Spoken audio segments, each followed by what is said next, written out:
আজকে সকাল সকাল ঘুম থেকে উঠে দেখি যে উঠান বাড়ি দেখতে বেশ সুন্দর দেখা যাচ্ছে মাশাল্লাহ।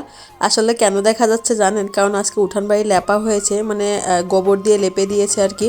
আমাদের গ্রামে তো আমরা এটাই বলি, গোবর দিয়ে লেপালেপি করে যেটাকে সেটা।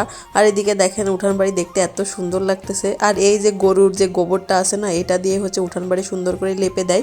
তো আমার একটা ফুপু সকালবেলায় এসে হচ্ছে যে কাজটা করে দিয়ে গেছিলো। আর দেখতে এত সুন্দর লাগছিল, ভাবলাম এত পরিপাটি বাসার একটা সুন্দর একটা ভিডিও ক্লিপ নিই। আর এদিকে দেখি যে আমার ছোট্ট ছেলেটা হচ্ছে ঘুম থেকে উঠে ওর মামার কোলে এসে এখানে দাঁড়িয়ে আছে। আসলে আমার মহারাজের তো সকালে ঘুমই ভাঙে না, এখন বেলা 10টা বাজে, 10টার সময় সে ঘুম থেকে উঠলো। আর এদিকে যে আমি আম্মুকে খুঁজতে যাচ্ছিলাম, আমার আম্মু বাড়িতে ছিল না।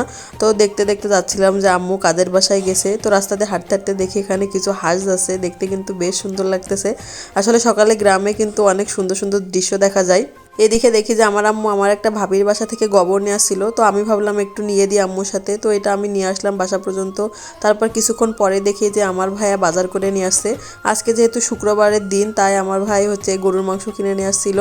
ওর আসলে গরুর মাংস ছাড়া চলেই না, মানে ও একবেলাও ভাত খেতে পারে না। আর রোজা রেখে তো ওর নাকি খুবই কষ্ট হয়ে যাচ্ছিল, এজন্য এই যে 2 কেজি গরুর মাংস নিয়ে চলে আসলো। আর এটাই যে আমাকে এনে দেখাচ্ছিল। আমার ভাইটা আসলে কিন্তু বড় হয়ে গেছে। তারপরে ওই সব কিছু দেখে টেকে এদিকে এসে আমার একটু মেশিনে কাজ ছিল, মানে নিজের জামা তৈরি করার কাজ ছিল, তো সেটা একটু করে নিলাম। আর এই জামার ভিডিওটা আপনাদের সাথে নেক্সট ভিডিওতে শেয়ার করা যাবে। তো এদিকে দেখি যে সব কিছু করতে করতে কিন্তু বিকাল হয়ে গেছিল। তারপরে আমার আম্মু এই যে রান্নাবান্নার কাজে চলে আসলো। এদিকে আমার আম্মু পেঁয়াজি ভাজতেছে, আর সাথে হচ্ছে গরু মাংসগুলো সব আজকে রান্না করবে। আর আমার তো গরু মাংস খেতে ভীষণ ভালো লাগে, আর আম্মুর হাতে রান্না হলে তো কোনো কথাই নেই। আর এদিকে এই যে আমার আম্মু কিন্তু মিষ্টি কুমড়াও ভাজি করে রাখছিল। তো আমার আম্মুর হাতে যে কোনো রান্নাই কিন্তু অনেক বেশি স্পেশাল হয়। এদিকে দেখেন যে আম্মু দেখি যে গরুর মাংস রান্না করা শুরু করে দিছে।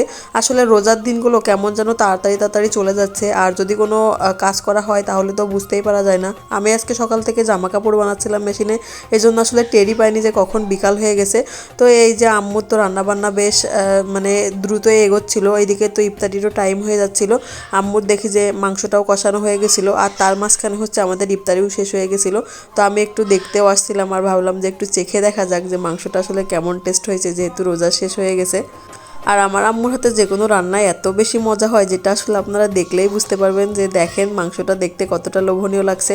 তারপরে ওদিক থেকে এসে আমি ভাবলাম যে হচ্ছে কিছু আম ছিল, এগুলো হচ্ছে কেটে দিই, কারণ আম্মু এগুলো দিয়ে হচ্ছে আচার বানাবে। তো আচারের একটা ভিডিও আপনাদের সাথে আমি শেয়ার করব। আমি এখানে বসে বসে হচ্ছে আমগুলো কাটছিলাম। আর আমার রোজার দিনগুলো কিন্তু বাবার বাড়িতে এভাবেই কাটতেছে। আপনাদের কার কেমন কাটছে অবশ্যই কিন্তু কমেন্ট করে জানাবেন।